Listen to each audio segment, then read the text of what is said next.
De Hordawai. Mooi. Ze plofte naast de man met zijn grieze ku voordeel. Goeiedag, mejuffer, zei de man met speelse eerbied. Het maatje sloeg haar hand voor de mond en gniffelde dat haar peerdestitje er vandaanste. Wat doe je? Ik zit op een bankje in Zeun.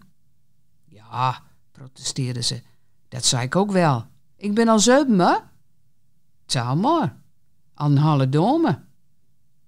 Het maatje ging wat rechter zitten. Waarom zitten jullie hier? Ik wacht op mijn hospita. Jong wadde? De man schoot in de lach. Mijn hospita.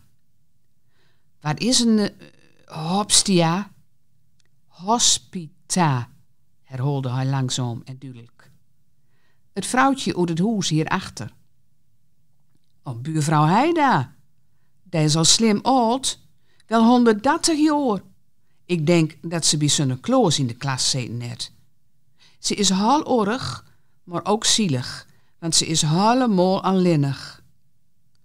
Kijk eens aan. Ja, vrouw Heida. En ik ga zeggen dat ze nooit meer alleenig is. Dat vind ik lief. En er woont mijn buurman, want ik woon door. Een vingertje wees naar overkant van Stroot. Gezellig. Ja. Een poosje zaten de man met het grieze ku voor en Twichtje met het peerdestitje, zwiegend naast mekander op het bankje in de zeun. Wat zit er in jouw koffer? Het hoge woord was de roet. Toen bist wel nieuwsgierig, niet? Nee ja, ik wil gewoon geen alles weten. Hij keek het wichtje aan de andere kant van de koffer aan. Er zit wat slim bijzonders in deze koffer, zei hij soms weerderig. Grote ogen keken terug. Wat in?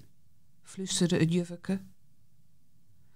De man keek hem om een touw om het zo gewichtig mogelijk te maken en boog naar het maatje touw.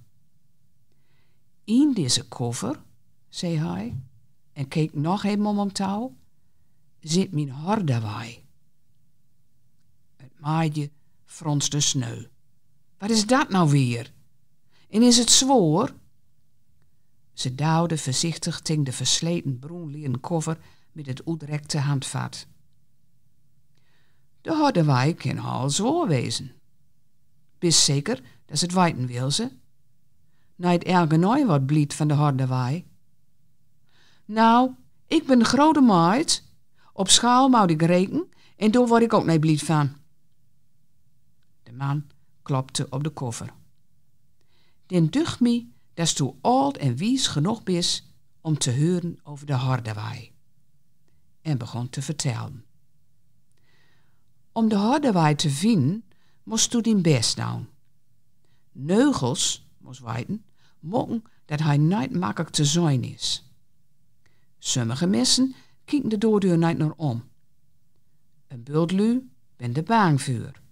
Lopen de ver weg. Of zeggen zelfs dat het niet bestaat. Wat stom. Dat vind ik nou ook, knipoogde de man en vervolgde zijn reloos. Mensen gebruiken neugels bij tijden omdat ze vinden dat de Hordawai niet mooi genoeg is. Of juist om hem lelijker te maken. Soms als ze er angst voor hebben of er afgunstig op ben. En neugels worden al helemaal gebruikt als ze maken dat lui het liever aans hem. Maar ook al is de Hordawai bij tijden niet heel mooi, hij is eerlijk en puur en hij is overal. De Hordawai wint op het laatste altijd. Is er maar één Hordawai op de hele wereld? Ach nee, mijn wichtje, er zijn Hordawaien als vlinders. En bekijk de verhaal zoveel mogelijk en wees niet bang voor die van een ander. Elke het zijn eigen. Ik ook? Vraagt het maatje vol ontzag. Ik denk dat je nog een beetje jong bent voor een eigen Hordawai. Dat is hem nou nog leun maakt van die mamme of schaaljuf. Ik leun nooit wat. Het maatje was zuiver wat verongelijkt. De kind alleen nog maar kapot gaan of kwiedroken, zegt mama. En is dat ook zo? Voordat ze antwoorden kon, rammelde achter het bankje een sleutelbos. Door is joen hopsasa. De man met het kuuvoor stond op en kreeg de koffer van het bankje.